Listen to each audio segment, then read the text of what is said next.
All right, welcome to the first Black Tusk Rodcast. It's hard to believe it's been over 2 years. Well, in some ways, it's hard to believe it's been over 2 years, but it's felt like a really much longer than 2 years actually. But March 21st was the last time we did this, talking about Gears 3 DLC. So no Rexzilla, no Flack, so one tier. But we do have Jack who's joining us. So Jack, do you want to say hi? Hello, everybody. Thanks for joining in. So if you haven't guessed, yes, Jack is a girl. Woman. Jack is a woman. So when you're on the forums, be nice to her. All right, so let's get into some stuff. So basically, it's been 108 days since I joined Black Tusk and working on Gears, where Gears and I sort of joined Black Tusk at the same time. So it's been really early. So we figured it's a good time to sort of touch base. We've gone a little bit quiet, but that's because it's really early. But it's a good time to talk about some stuff. And surprisingly, we're already generating press. We had, first of all, there was the interview that came out from me back in 2011. So I love seeing 3-year-old interviews being promoted as new content, which is awesome.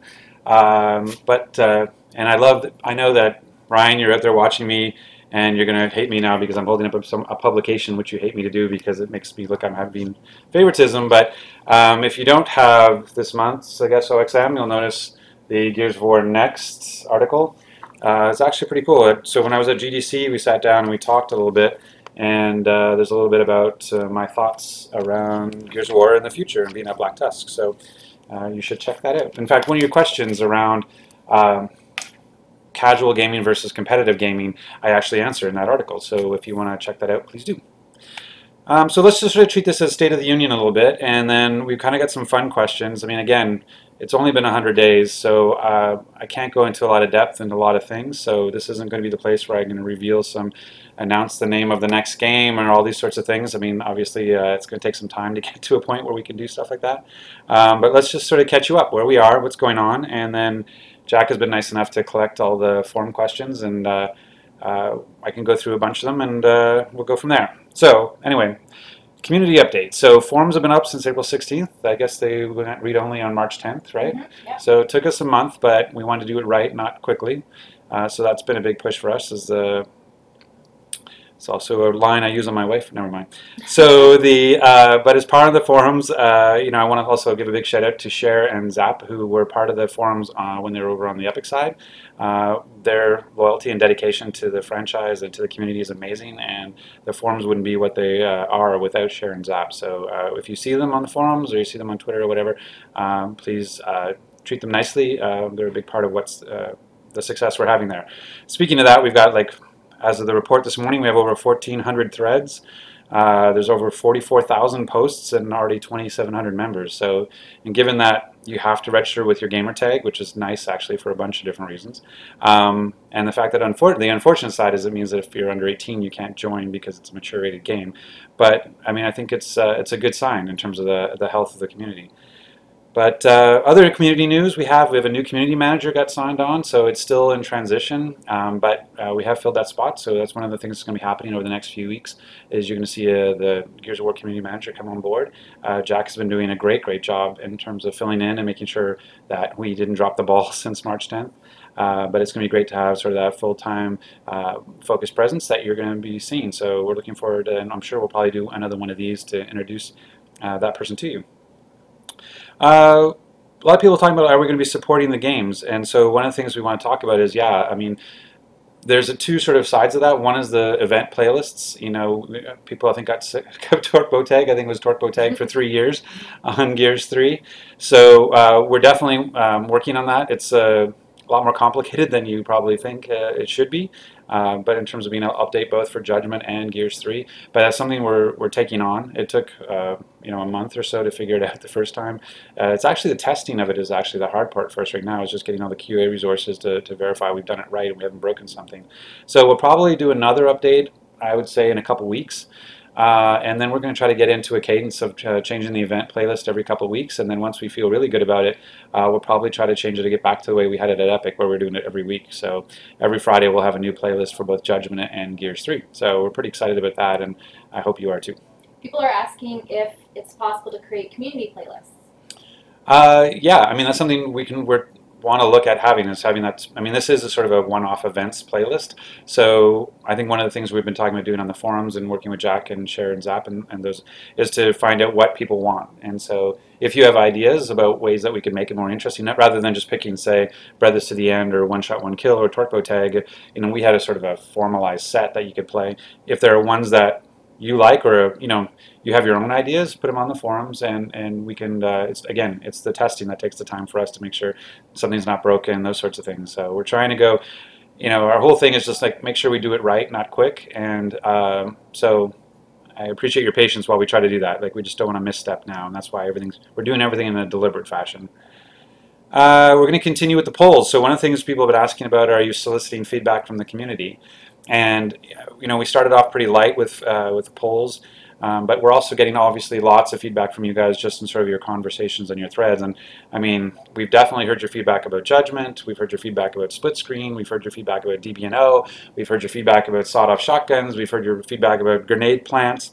You know, that's all coming in. We hear it loud and clear. I can't talk about it today about like how we're going to respond to that feedback, but I just want you to know that you're definitely being heard. And from a poll perspective, you actually have some interesting stuff. So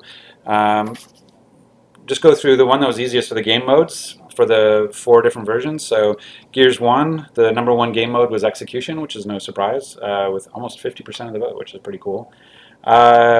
Gears 2 was Guardian, which is actually, that is surprising to me. So we always thought Guardian had was a bit of a troubled play mode, and obviously Capture Leader is what Guardian became, right? And so, but that's great.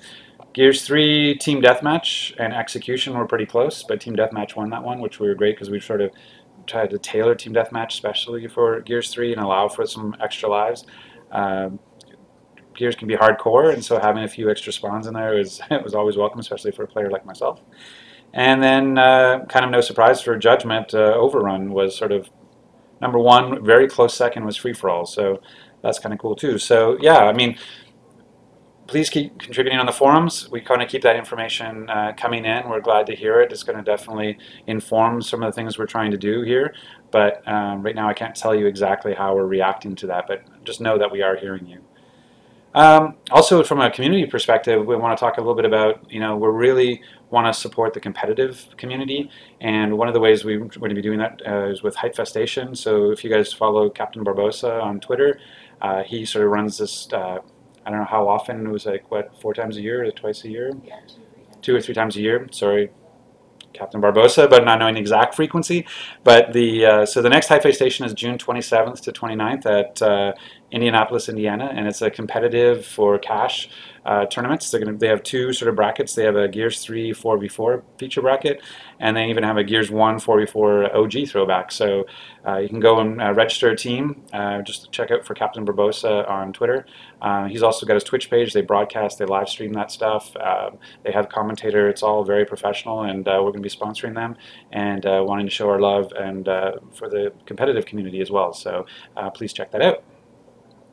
Okay, so I think that's where we are community-wise. So why don't we deal with some of the questions? Is everybody happy with that? Are we getting... Okay. All right, so first question is, who is Black Tusk? So Black Tusk is really just a game studio that was formed by Microsoft up in Vancouver. Vancouver is a very vibrant game community, a lot of very talented and senior people here.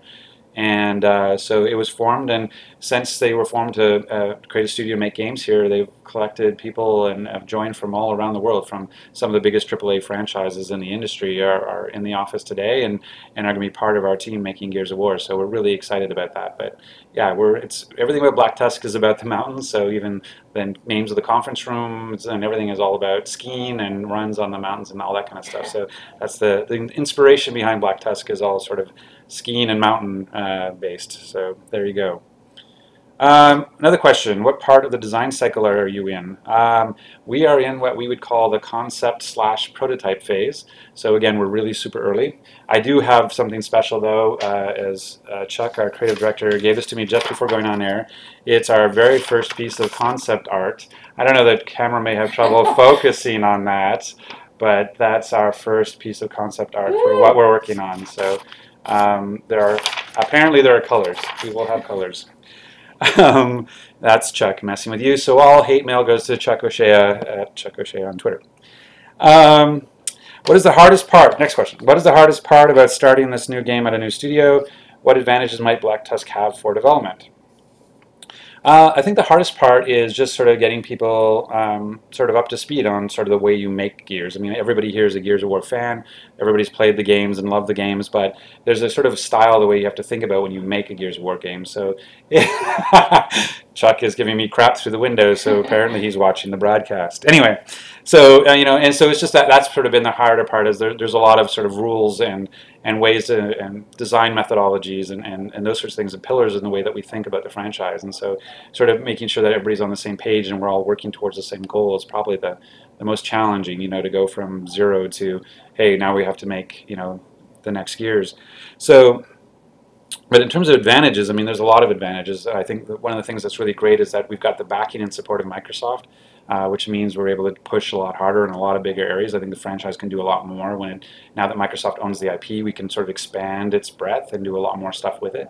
I think what's also really great is, beyond the fact that we just have a really super talented team here of great individuals, but is the fact that there's just an energy here. Like, after you've made the same game for 7 years, it's a little bit harder. You're trying to, like, how do I make it different? How do I make it different? How do I make it different?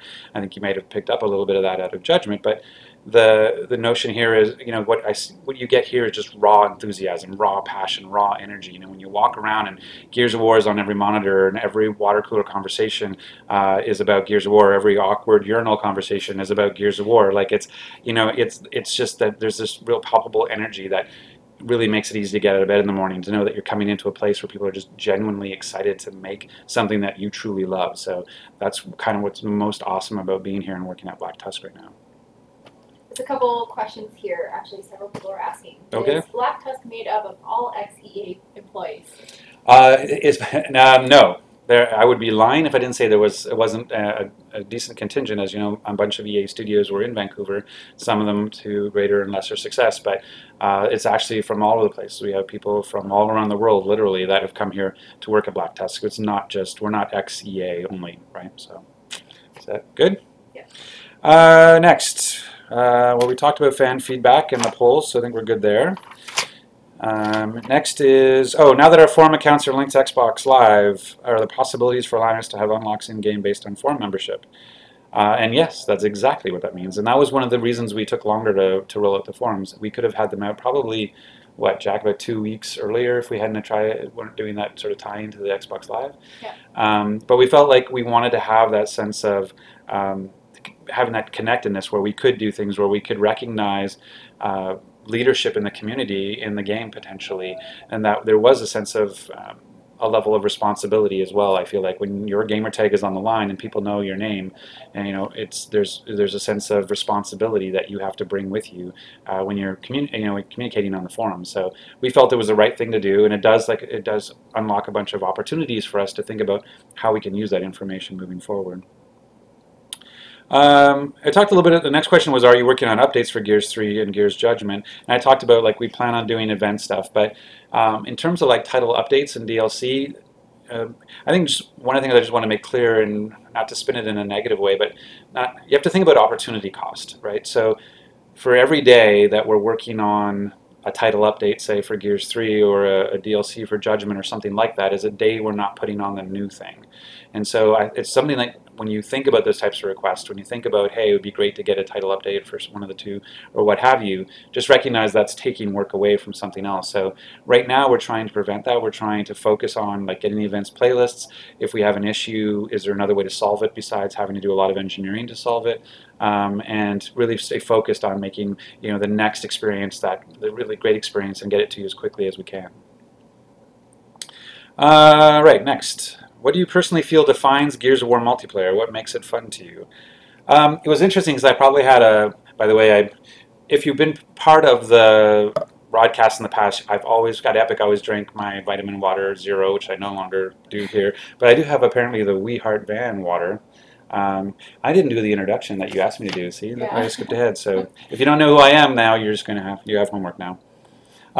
So anyway, I talked about this over Twitter in the sense that, for me, what a Gears of War multiplayer is it really is about intensity and about responsibility and accountability. Because like in Call of Duty, I feel like when I don't play, because I don't play as part of a formal clan, I feel like an individual, I feel like a loner, and there may be 11 other people on my team, but I feel like I have my own personal objectives. I want to get my XP, I want to unlock my red laser sight or what have you, but I'm not really so cared about the results of the match or the well-being of my team.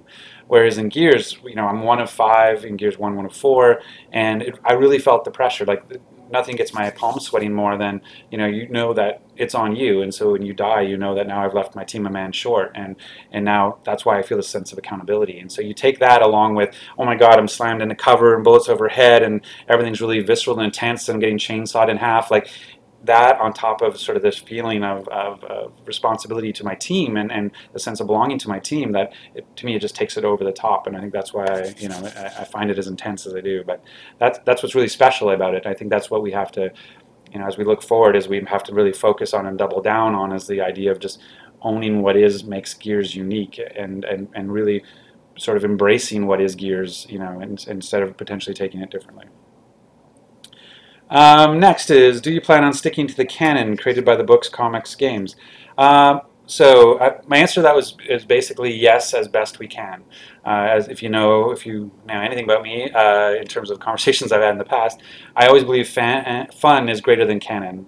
So that's not to say that I'm going out of my way to destroy canon. I think we have a really deep, especially with Karen's novels, the 800-page books. We definitely have a lot of rich canon out there about the world and the history, and so we're going to be trying to pay tribute to that as much as we can.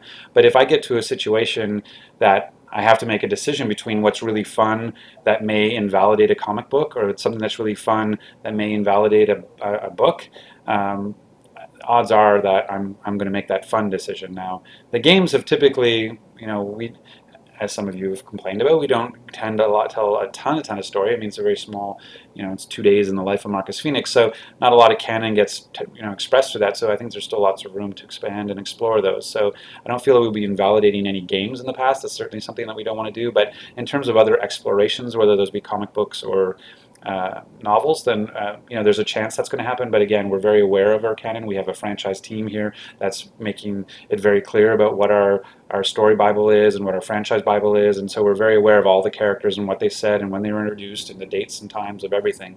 And so we're taking that into account as we build. So doing our best. All right, so those are kind of, believe it or not, we consider those the serious questions. I don't know where we did that. On to the fun questions, as Jack called them. All right. What is your favorite boss or mini-boss fight in the previous games? What made it special? I think my favorite is probably the Berserker. There was just something unique about that boss fight where the notion of playing with sound, the revving the chainsaw to lure her over, and the intensity of trying to dive out of the way at the last second as she charged and destroyed the pillars around you. When you played in co-op especially, I mean, if you played in single player, Dom tend to get knocked down a lot, but when you played co-op, you had this great sort of back and forth where you each played the chainsaw rev, you could pull her around, and you could, it was a really great cooperative moment with a really intense boss that I felt like she was set up really, really well. So, I mean, even though she's probably one of the first bosses we ever did, I feel like in some ways she's probably one of the more successful ones. What's your favorite Easter egg of all the Gears games? I think there's probably 2. One was in Gears 2. I was there when I saw him building it. It was Dave Nash, our lead single-player level designer at Epic, putting cowboy hats in Gears 2 at the opening. So if you start Gears 2 on Insane and you get you're on the derricks, if you look around, there's a couple of cowboy hats hidden around the base, and if you shoot them, as you go through, the cowboy hats will all appear on all the characters, and when the corpser pops up out of the ground, he's got a giant cowboy hat on and does a yee-haw, like, it was an awesome moment. There's a lot of Easter eggs in 2 and 3, but that was one of my favorites. Also, the Who Wants Toast I think is everybody's favorite as well. The other one would be the Gears 3, and the reason that I love this one is because we actually invested in it from a dialogue perspective. Like all the other ones, the Who Wants Toast was actually combat chatter for the flamethrower, the Yeehaw was Dizzy's combat chatter for active reloads, I think.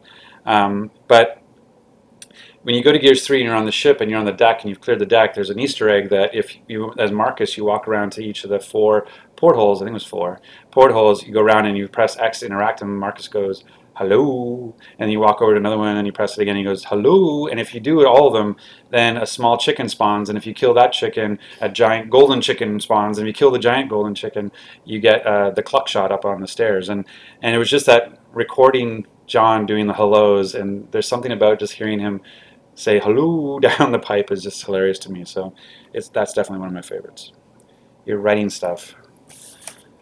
Da, da, da, da. Yeah, okay. See, this is our way off camera. Jack asks Rod. So yeah, I mean, as I tried to make clear before, with us only being like 100 days in, there's a lot of stuff we can't answer. So we've got all your questions, and we will continue to sort of answer them as we go. But there's obviously a place and a time for everything. And being this early, this isn't the place or the time to start trying to announce feature sets or try to announce names or cast or any of that kind of stuff. I mean, those are things that we'll be bringing that to light, and we'll be making announcements and those sorts of things. But right now is not the time for us to do that. I'm being very careful not to bang my desk. Jack told me don't bang the desk because I'll make it look like I'm having an earthquake. Question: have you seen Tickerball? I actually watched some videos of Tickerball. I was Blue Dodger. Yeah, it was a Blue Dodger. I saw on the Epic forums. He put together, I guess, him and some friends played Overrun in a way that 2 locusts on each side took a 5th locust and turned him into a ticker, and then they kick him back and forth and play soccer with him. Looked interesting, but a lot of overhead to connect, but it looked fun, and I actually love that kind of idea, the house rules, community play. Probably another one I don't know if you guys have seen, I'm sure some of you have obviously, but is the Michael Myers, where I think it started in Gears 2 with Wingman, where it would be an individual person on the different 5 Wingman teams, and one person would be Michael Myers and would have a chainsaw, and the other 4 couldn't use weapons, and they'd be chased around and got and sawed up, and the last person got to be Michael Myers the next time. So that's another example of a really great sort of community rules play mode that I think is really cool. Next fun question: how do you like Vancouver compared to Cary? I like it a lot. The weather's very, very different, but lots of good stuff. I have direct access to poutine, and those of you who know me know that I love my poutine, so it's literally 4 blocks away, which is dangerous for me. So if you haven't been, Smoke's Poutineery on Granville is my poutine place of choice right now, but I hear there's lots in the city. But anyway, poutine, awesome. Easy access to Mantini's, which is great as well. There's a place on Burrard called Joey's that has frozen peach bellinis. Delicious. So I would go for that. And being in Canada, we have so Canada doesn't have pennies anymore. So because it found out, who knew it takes like a nickel to make a penny? It's 5 cents to make a penny. So they got rid of pennies. And we have, for those of you not knowing of Canada's sort of economics, we have the loonie, which is the dollar coin, which has a loon, very hard to see on here, but there's a loon on here, and hence the name the loonie. We have the $2 coin, which is the toonie, which has a polar bear on it, but because polar bear knee not as catchy as toonie, so toonie is that. So and then recently we have plastic money, so you can see through the $20. All the paper bills actually have plastic windows and weird laser etching, and you can't tear it. It's basically you can melt it, but you can't actually tear it, so it's kind of cool. Anyway, so fun in Canada. All right, next. Who's your favorite Gears character? I get this question a lot, and it's actually a harder question than you think. And the reason for that is because on all the Gears games, I generally got to spend, I was in the booth with all the actors. So to me, the characters aren't just the characters. When I think of Dizzy, I don't think of just Dizzy, I think of Peter Jason. When I think of Dom, I think of Carlos Ferros. When I think of Marcus, I think of John DiMaggio. Like, I know these people personally, and it's not just about the character, it's also to me about the actor. And Nan McNamara is Anya. Like, these are people that that I genuinely like and really respect and like working with. And so when I think about my favorite characters, I love them all. So, I mean, it's hard not to play as Dizzy when you're playing Horde, just the stuff he says. And I have outtakes of Peter Jason going crazy. He's one of those people that just sort of method acts and just starts, and you turn on the mic and he talks and yells and screams for 5 minutes, and then you turn it off, and then you try to figure out if maybe there was a take in there somewhere. But those sorts of people have that kind of passion. And I just found out that Michael Goff, who's the voice of Carmine, is also the voice of Deckard Cain in Diablo. I had no idea, so that was mind-blowing to me that I had played all this much of Diablo 3 and I had no idea I was listening to Carmine tell me about the Herodric Cube or whatever, so that was sort of interesting to me. So, and I think we've been asking polls about what your favorite characters are, so I look forward to updating you on your choices there. Believe it or not, I'm on my last question. This is fast. This is a fast half an hour. So it's just how often do you plan on doing Rodcasts? And I think right now we're sort of in a TBD mode because again, I don't want to show up and give you a bunch of no comments or a bunch of I can't says or what have you. I want to find a cadence that makes sense, that I want to be actually able to talk to you in a meaningful way and answer you in a meaningful way. And so those are things that I think about a lot. So we're not just going to hopefully waste your time. I actually want to have a conversation, and I hope you feel like, I know today has not been necessarily as revealing, and I'm not taking off my clothes, but not any as revealing as you would like from a product standpoint. But I just want you to feel that, I just want you to know that I'm here. I care deeply about this franchise. I'm actively, some people were saying on Twitter that I was just here as a figurehead, that I wasn't actually making the game, which is crazy. So, I'm here, I'm actively involved, and I'm very passionate about Gears and bringing it back to its former glory, and I'm here to do that. So as we go through this process, we're going to find, now with the community manager coming along, and we're going to find a pace and a way to make this meaningful to you, and hopefully you'll get value out of. So in the meantime, if you don't already, follow me at Gears Viking on Twitter, or follow BT Jack Felling, or follow Gears of War, or even that pain in the ass Chuck O'Shea at I said that hoping to see him around the window again. And like us on Facebook. We are doing stuff on Facebook too. Information is getting passed that way. Yeah, I just want to say, how grateful I am to have a community like Gears. When you talk about the Gears of War fans and the community out there, there's just nobody like you guys. Like, when I talk about when I came here, one of the first things I did was send out mail about pictures of people's tattoos, and show the people that, and this week especially, there's probably 4 I retweeted, and we even have it on the monitors in our studio that cycles through, where we get pictures of people showing off their ink, and because to me that's a level of dedication that I don't know that many franchises have, and the passion by which the fans have embraced it is something that we don't take for granted, and it's humbling, but it's also fuel, and it fuels us to make the best Gears experience we can, because we know how passionate the fans are out there for it. So just know that we're doing that for you. We're working our hardest for you, and we'll do you proud. So anyway, thanks until next time.